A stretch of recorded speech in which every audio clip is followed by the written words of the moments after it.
Thank you very much. My colleagues, the members from the media, the organizers of this very important press conference, the Forum, then our dear MP, Honorable Dr. Uba. I want to say that I'm very happy to be part of this press conference. My name is Balington from which I'm a councillor 5 of Mwantira sub-county in Gulu district. I'm going to speak on our perspective as the local government leaders. We have heard the bill like it has been read, and I must say that the citation of the bill states that the protection of the sovereignty. And I must say that we could not call ourselves a sovereign state when we want to operate without other states.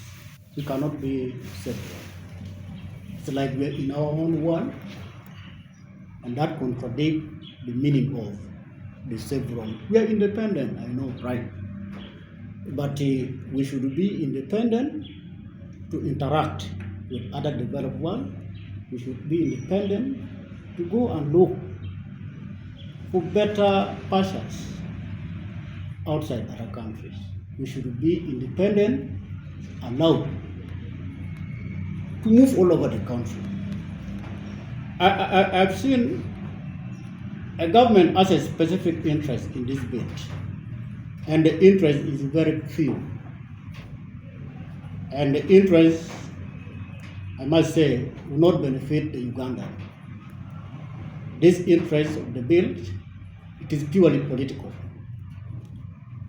The government has seen that, okay, there are other key politicians in the country. For example, we have Bobi Wine, who contested for the presidency, is now abroad.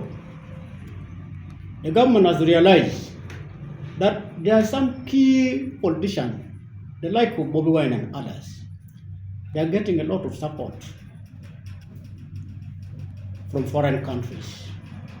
And I think it is in this interest that the government wants to control some of this support in terms of resources, which when we see the government coming to come out with a law targeting only the few individuals, but the government is not looking at the larger impact on the state, then I must say the government is failing.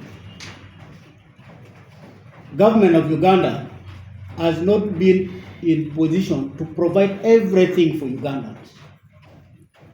Look at our health status. Look at our education system. Look at our roads. Look at the standard of living of the Ugandans. It is a clear indication that the government has failed. And that is why there are others who are thinking that if we go to other developed economies, we could get a better resources to support our people. If the government had provided everything for the Ugandans, then I could say, the government is right to come out with this protection bill. Okay, we want now to protect our economy from others benefiting from.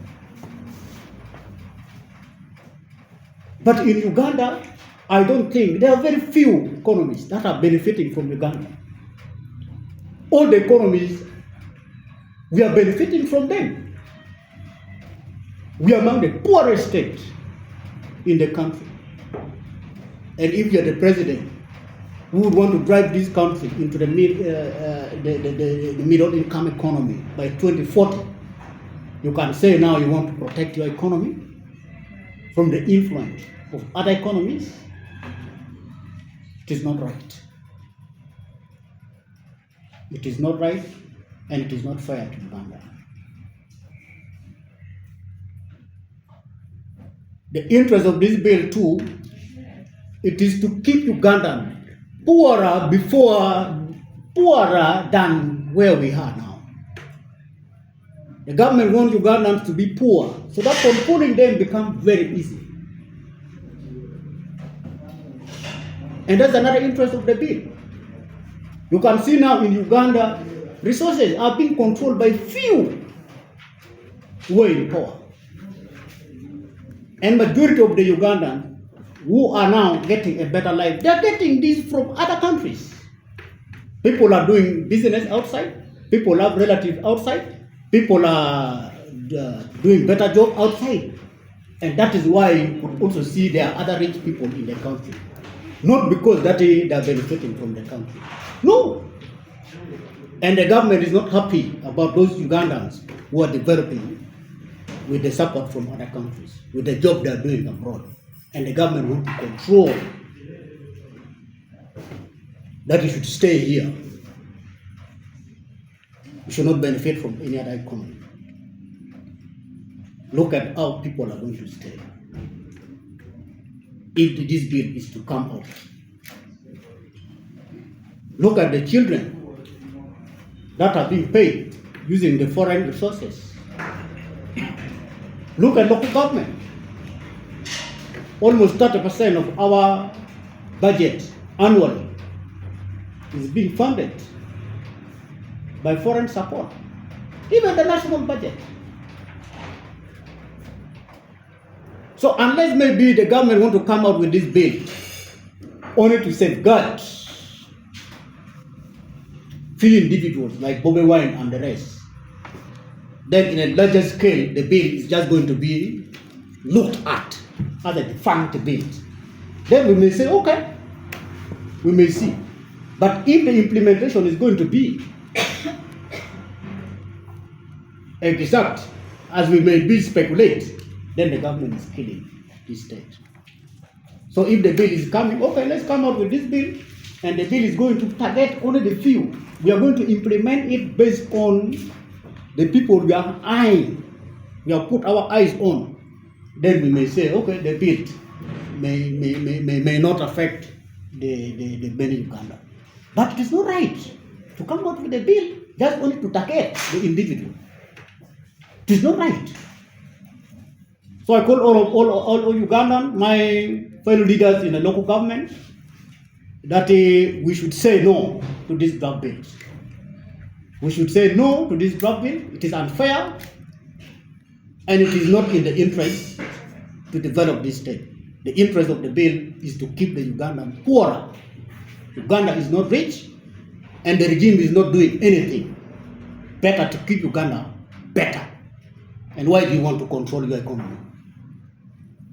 You want resources to be only in your hand? What about others? It is very unfair. Thank you very much.